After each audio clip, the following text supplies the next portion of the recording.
नमस्कार दोस्तों, स्वागत है आपका हमारे छोटे से YouTube चैनल पर। आज हम आपके लिए लेकर आए बायोलॉजी का एक बहुत ही महत्वपूर्ण टॉपिक, कोशिका यानी सेल। जी हाँ, जिस पर हम 60 सबसे जरूरी सवालों का एक मेगा क्विज मैराथन करने वाले हैं। और ये क्लास रेलवे और एसएससी के सभी एस्पिरेंट्स के लिए बहुत ही फायदेमंद होने वाली है। बिल्कुल।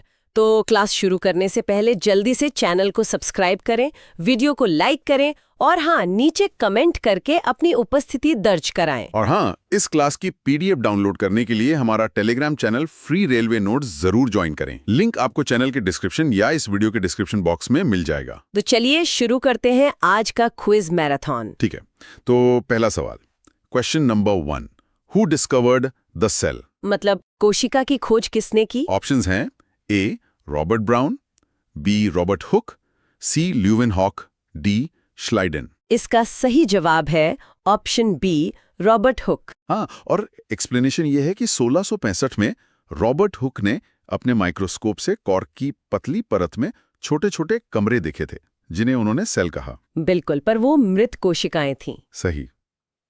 चलिए, question number 2, the term cell is derived from which Latin word? यानी सेल शब्द किस लैटिन शब्द से लिया गया है? और ऑप्शंस हैं ए सेलुला, बी सेलुलस, सी साइटो, डी न्यूक्लियस। तो सही जवाब है ऑप्शन ए, सेलुला। सेलुला का मतलब ही होता है अ लिटिल रूम या छोटा कमरा। अगला सवाल। Question number 3, which of the following is known as the power house of the cell? मतलब इनमें से किसे कोशिका का पावर हाउस या ऊर्जा घर कहा जाता है? ऑप्शंस ए राइबोसोम, बी केंद्रक, सी माइटोकॉन्ड्रिया, डी लाइसोसोम। और ये तो बहुत ही कॉमन सवाल है। सही जवाब है ऑप्शन सी, माइटोकॉन्ड्रिया। जी, क्योंकि यहीं पर सेल्यूलर रेस्पिरेशन से एटीपी के रूप में ऊर्जा बनती है। बिल्कुल। Question number 4, the plasma membrane is made up of? Plasma झिल्ली किससे बनी होती है? ऑप्शंस हैं ए केवल प्रोटीन, बी लिपिड और प्रोटीन, सी केवल कार्बोहाइड्रेट, डी सेल्यूलोन्स। सही जवाब है ऑप्शन बी, लिपिड और प्रोटीन। हाँ, इसे लिपिड बाइलेयर मॉडल भी कहते हैं, जिसमें प्रोटीन धंसे होते हैं। Okay, next question. Question number 5, the undefined nuclear region in prokaryotes is known as?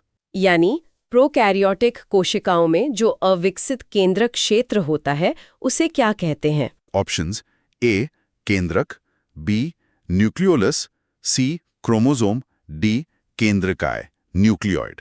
इसका सही जवाब है ऑप्शन डी, केंद्रकाय या न्यूक्लियोइड। क्योंकि प्रोकैरियोट्स में जैसे बैक्टीरिया ट्रू न्यूक्लियस नहीं होता, जेनेटिक मटेरियल बस साइटोप्लाज्म में ही रहता है। उसे न्यूक्लियोइड कहते हैं। Question number 6, the process by which amoeba obtains its food is called? Amoeba जिस प्रक्रिया से अपना भोजन ग्रहण करता है, उसे क्या कहते हैं? ऑप्शंस हैं ए विसरण, बी परासरण, सी एंडोसाइटोसिस और डी जीवद्रव्य कुंचन।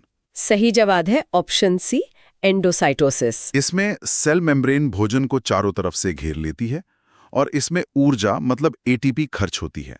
एक तरह का एक्टिव ट्रांसपोर्ट है ये। एग्जैक्टली।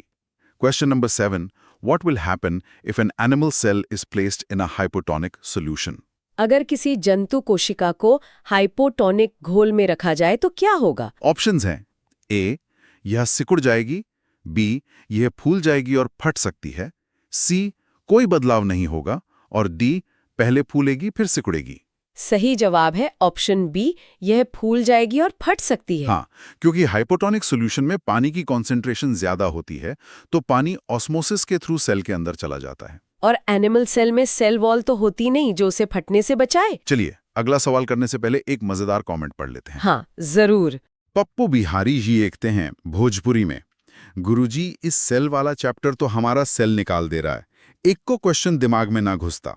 हाँ, पप्पू जी चिंता मत करिए, क्लास के अंत तक सब घुस जाएगा। बिल्कुल।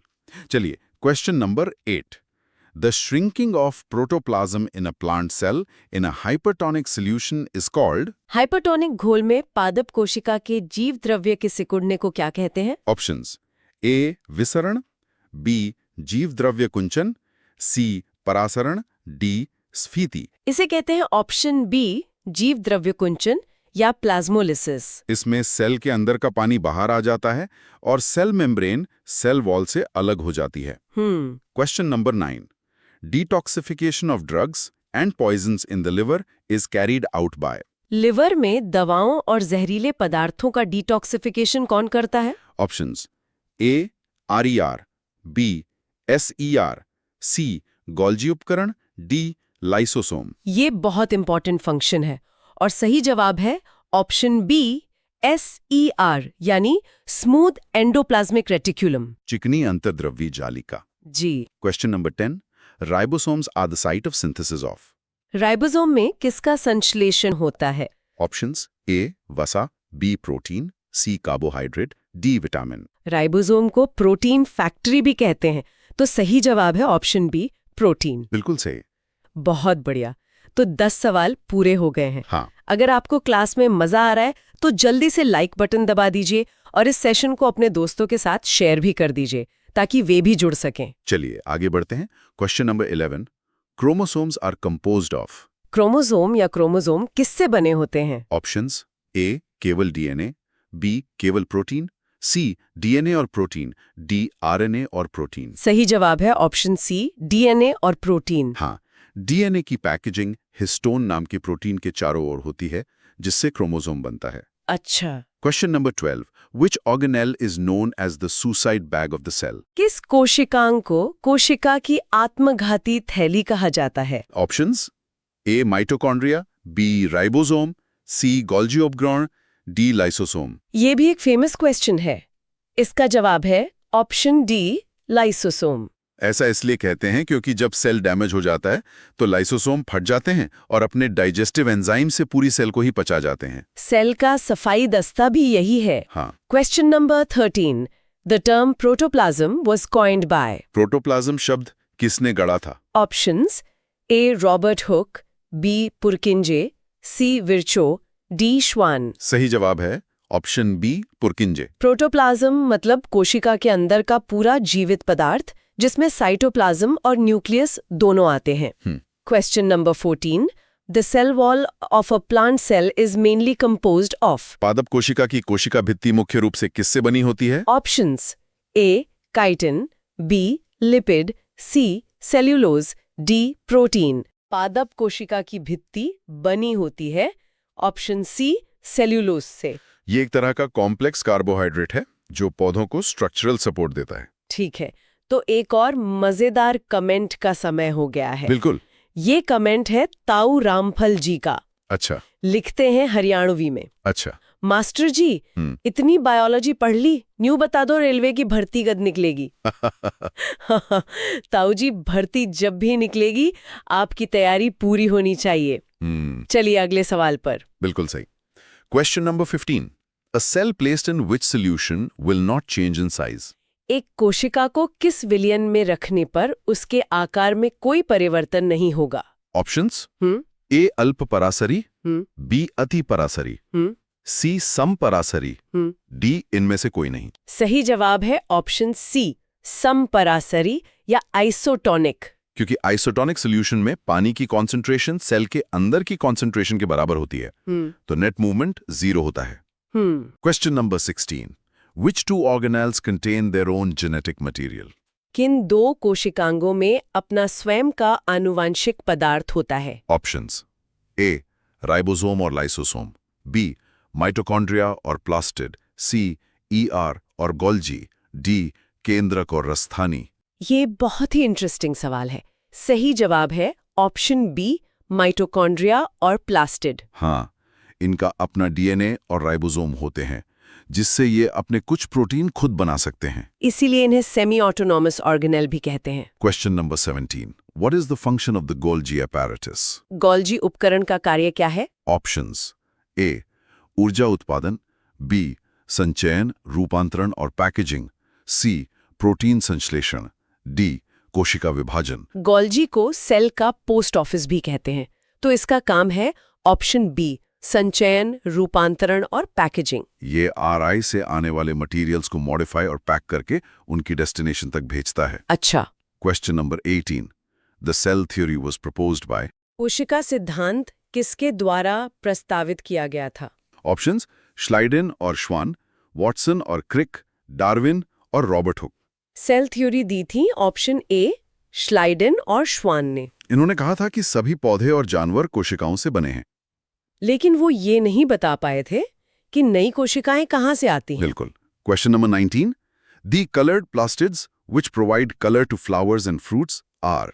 फूलों और फलों को रंग प्रदान करने वाले रंगीन प्लास्टिड कौन से हैं? ऑप्शंस ल्यूकोप्लास्ट, क्लोरोप्लास्ट, क्रोमोप्लास्ट और प्रोटोप्लास्ट। रंगीन प्लास्टिड होते हैं ऑप्शन सी, क्रोमोप्लास्ट। क्लोरोप्लास्ट तो हरे रंग के होते हैं फोटोसिंथेसिस के लिए, और ल्यूकोप्लास्ट रंगहीन होते हैं स्टोरेज के लिए। ठीक है।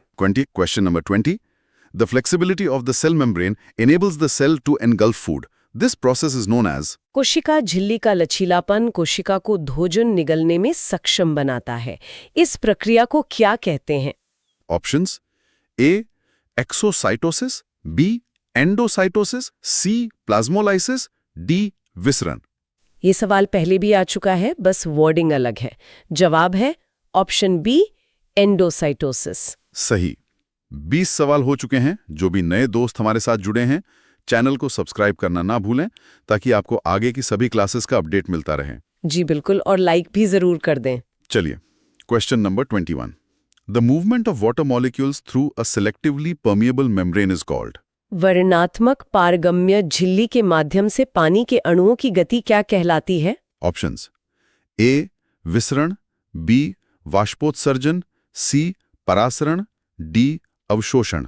पानी के मूवमेंट को कहते हैं ऑप्शन सी, परासरण या ऑस्मोसिस। ये डिफ्यूजन का ही एक स्पेशल केस है जो सिर्फ पानी के लिए होता है। एक और कमेंट आया है, पिंकी कौर जी लिखती हैं पंजाबी में। अच्छा। सर जी, एक सवाल मेरा भी है। पढ़ाई करते करते जो आंखों के नीचे सुसाइड बैग्स बन गए हैं, उनका क्या करें?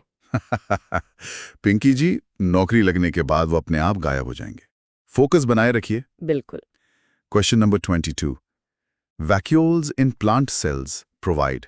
पादप कोशिकाओं में रसधानियां क्या प्रदान करती हैं? ऑप्शंस ए. केवल संचयन, बी. स्फीति और कठोरता, सी.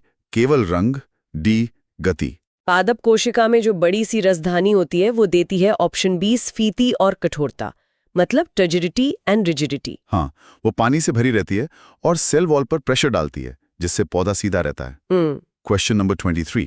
Who modified the cell theory by stating omnis cellula ecellula? किसने कोशिका सिद्धांत को omnis cellula acellula कहकर संशोधित किया? Options A. Schleiden, B. Virchow, C. Schwann, D. Leeuwenhoek. ये बहुत ही फेमस स्टेटमेंट है और ये दिया था ऑप्शन बी, विर्चो ने। जिसका मतलब है कि all cells arise from pre-existing cells. हर नई कोशिका पुरानी कोशिका से ही बनती है। इसने सेल थ्योरी को पूरा कर दिया। Question number 24. The functional segments of DNA are called. DNA के क्रियात्मक खंडों को क्या कहते हैं? Options A. RNA, B. Chromosome, C.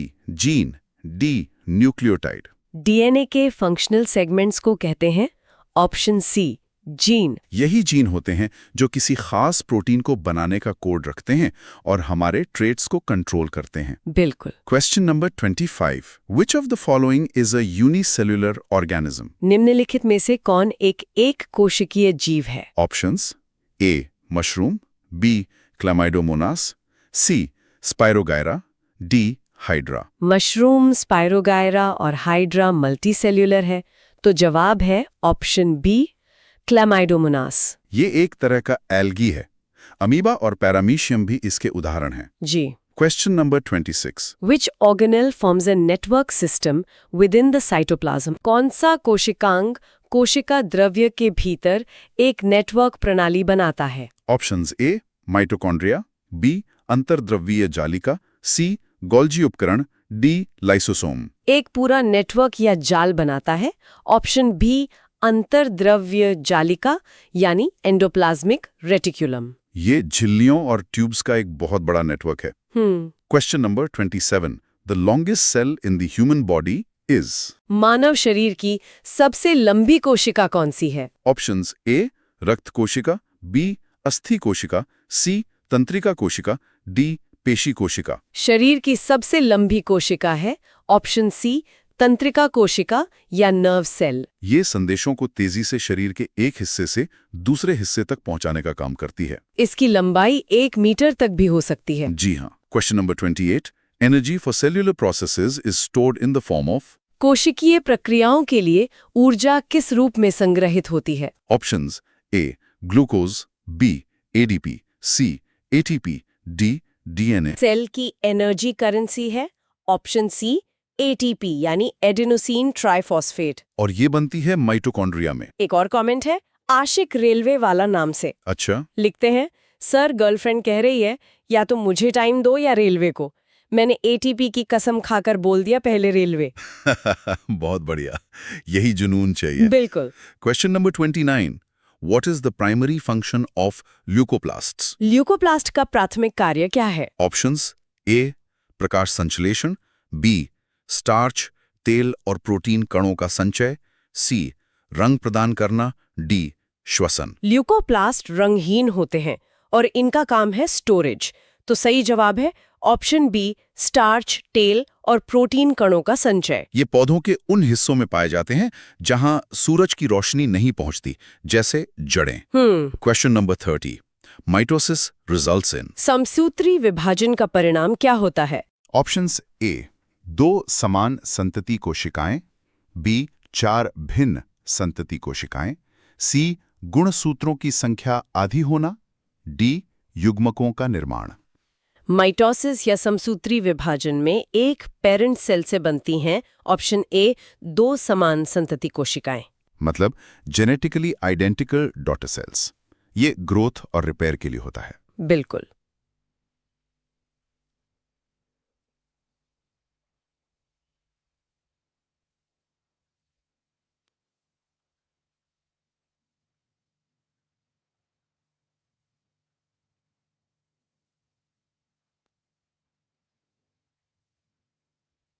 आधा सफर पूरा हुआ, 30 सवाल खत्म। कैसा लग रहा है आप सबको? कमेंट्स में जरूर बताइए। और अगर अभी तक लाइक नहीं किया है तो फटाफट कर दीजिए। चलिए आगे बढ़ते हैं। Question number 31, the nucleus was discovered bye.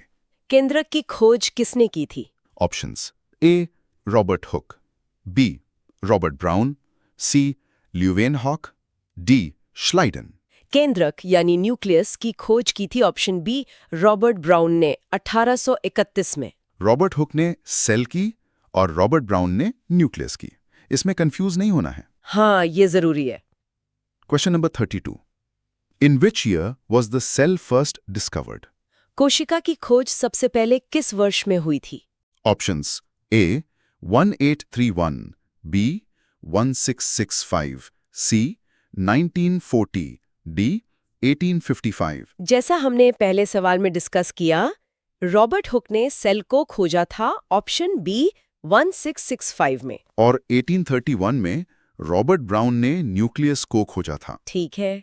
Question number 33, exchange of gases like oxygen and carbon dioxide across the cell membrane takes place by. कोशिका झिल्ली का आर पार ऑक्सीजन और कार्बन डाइऑक्साइड जैसी गैसों का आदान प्रदान किसके द्वारा होता है? ऑप्शंस ए परासरण, बी सक्रिय परिवहन, सी विसरण, डी एंडोसाइटोसिस। गैसों का एक्सचेंज होता है एक सिंपल प्रोसेस से, जिसे कहते हैं ऑप्शन सी विसरण या डिफ्यूजन। इसमें चीजें हाई कॉन्सेंट्रेशन से लो कॉन्सेंट्रेशन की तरफ जाती हैं बिना किसी ऊर्जा के। बिल्कुल।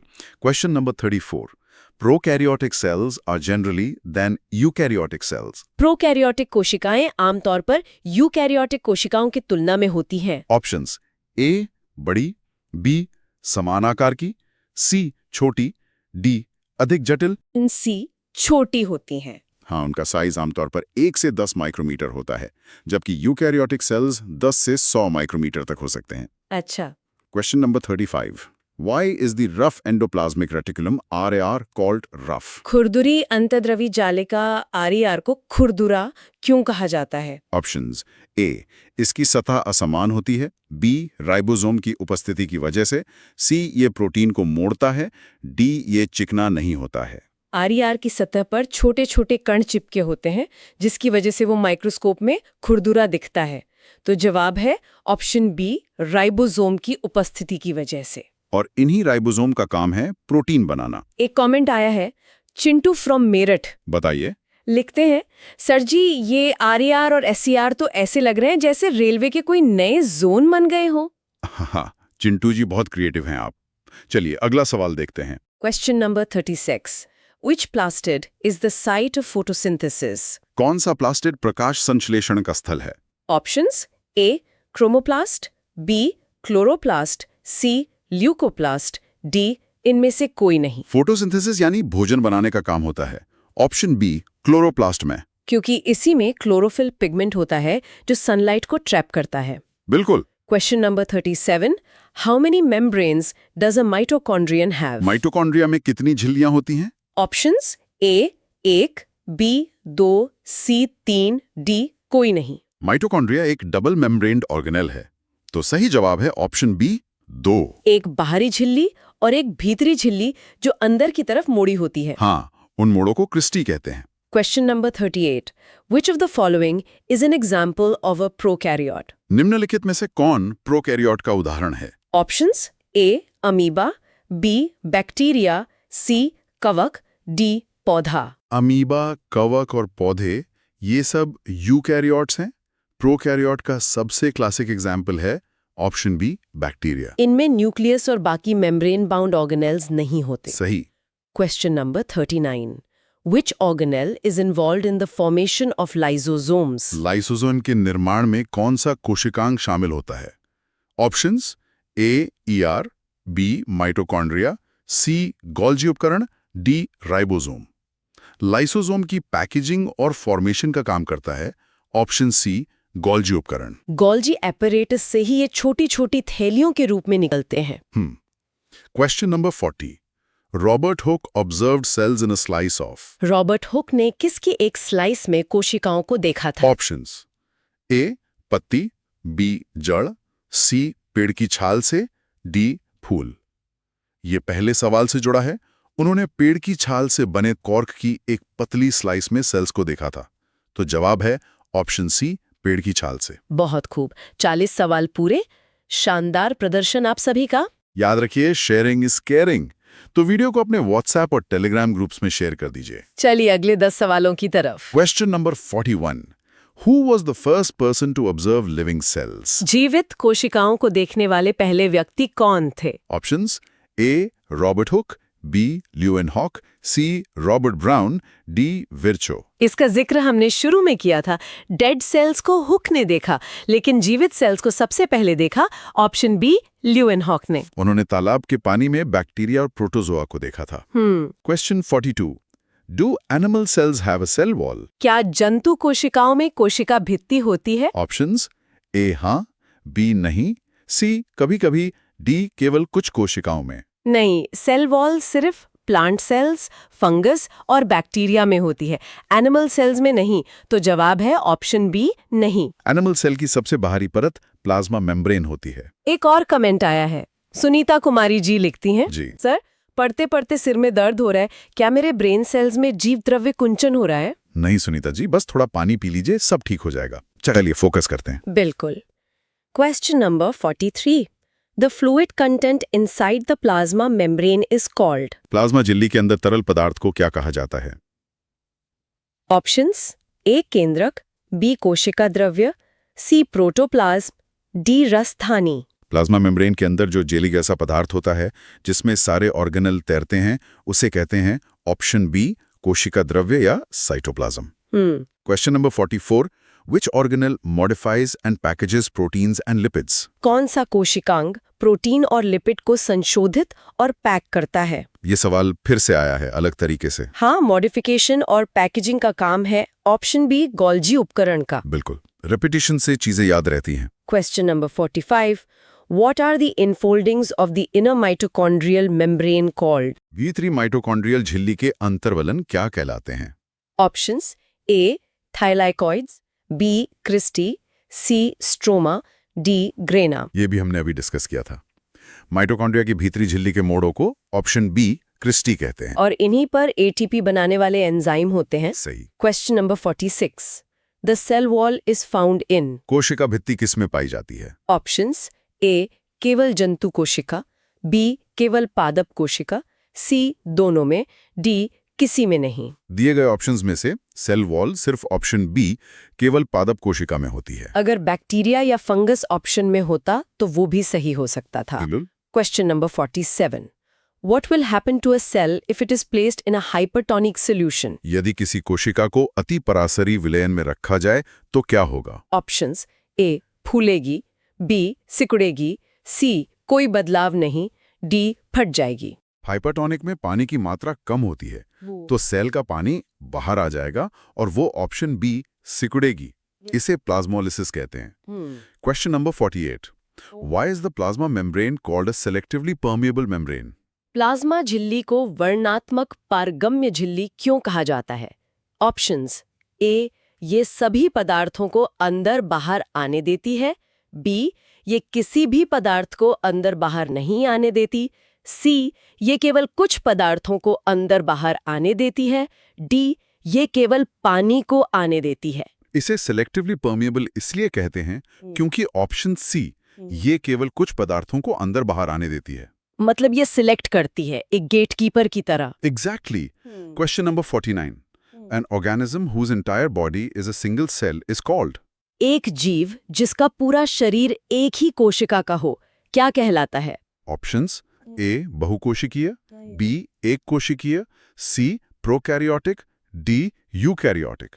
सिंगल सेल वाले जीव को कहते हैं ऑप्शन बी एक कोशिकीय या यूनिसेल्युलर। एक और सवाल आया है कमेंट में। मोटिवेटेड बंदा लिखते हैं, अच्छा सर हम भी तो एक कोशिकीय जीव की तरह अकेले ही तैयारी कर रहे हैं। बिल्कुल सही कहा, लेकिन जब नौकरी लगेगी तो आप बहुकोशिकीय समाज का एक महत्वपूर्ण हिस्सा बन जाएंगे। Question number 50. In a mature plant cell, the vacuole may occupy up to of the cell volume.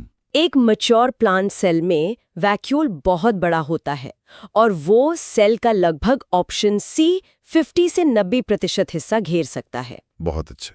बस 10 सवाल और बचे हैं, हिम्मत बनाए रखिए। और जिन्होंने अभी तक चैनल सब्सक्राइब नहीं किया है कर लीजिए, क्योंकि ऐसी ही मैराथन क्लासेस आती रहेंगी। चलिए क्वेश्चन नंबर 51.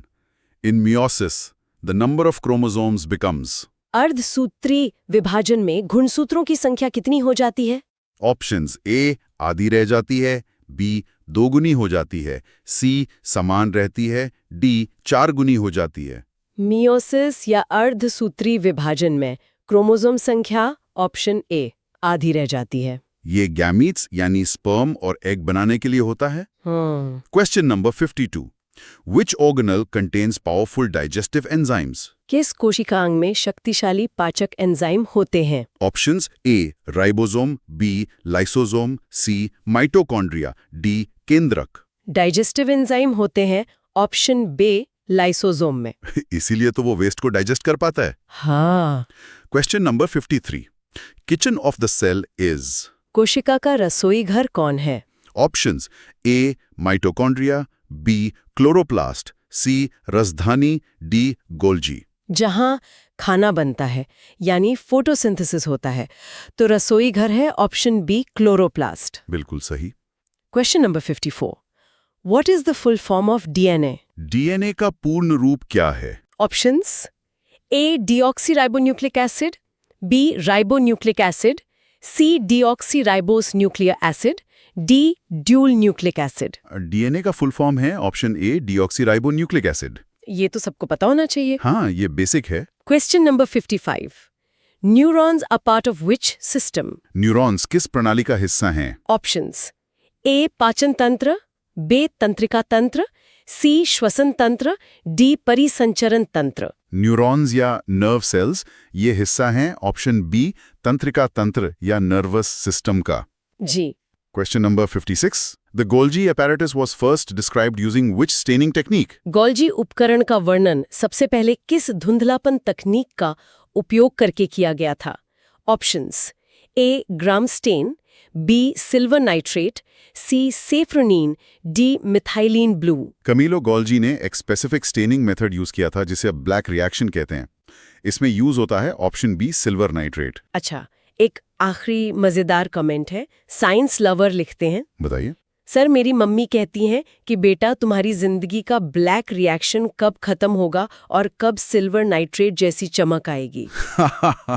जल्द आएगी, मेहनत करते रहिए। बिल्कुल। Question number 57. Which of the following is not a function of the Golgi apparatus? निम्नलिखित में से कौन सा गोल्जी उपकरण का कार्य नहीं है? Options: A. Packaging, B. Lysosome का निर्माण, C. जटिल शर्करा बनाना, D. सोने को चांदी में बदलना। ये तो बहुत ही मजेदार ऑप्शन है। साफ पता चल रहा है कि जवाब है ऑप्शन डी, सोने को चांदी में बदलना। ये काम गोल्जी का नहीं, किसी जादूगर का है। हाँ, सही। Question number 58. Why are viruses not considered true cells? Virus को वास्तविक कोशिका क्यों नहीं माना जाता है? Options: A. वे बहुत छोटे होते हैं, B. उनमें झिल्ली नहीं होती, C. वे बीमारी पैदा करते हैं, D. उनमें डीएनए नहीं होता। उनमें झिल्ली नहीं होती। वो तो बस एक प्रोटीन कोट में बंद जेनेटिक मटेरियल है। Question number 59. The wilting of a plant is due to. एक पौधे का मुरझाना किसके कारण होता है? Options: A.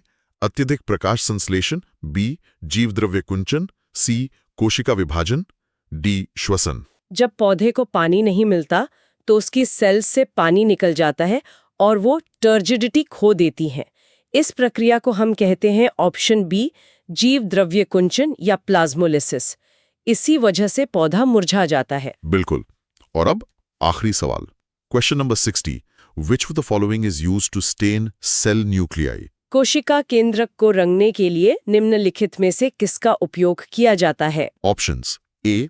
आयोडीन या safranin, B. Silver nitrate, C. Methylene blue, D. पानी। टेन करते हैं। इसके लिए आमतौर पर ऑप्शन ए, आयोडीन या सैफ्रोनिन का उपयोग होता है। बहुत बढ़िया। और इसी के साथ हमारे 60 महत्वपूर्ण सवाल पूरे होते हैं। बहुत अच्छा प्रयास आप सभी का। हमें उम्मीद है कि इस क्लास से आपका कोशिका का पूरा टॉपिक रिवाइज हो गया होगा। पीडीएफ के लिए Telegram channel free railway notes join करना ना भूलें और चैनल को सब्सक्राइब जरूर करें। आज की क्लास में जुड़ने के लिए आप सभी का बहुत बहुत धन्यवाद। हम जल्द ही मिलेंगे एक और शानदार सेशन के साथ। जय हिंद, जय भारत। जय हिंद, जय भारत।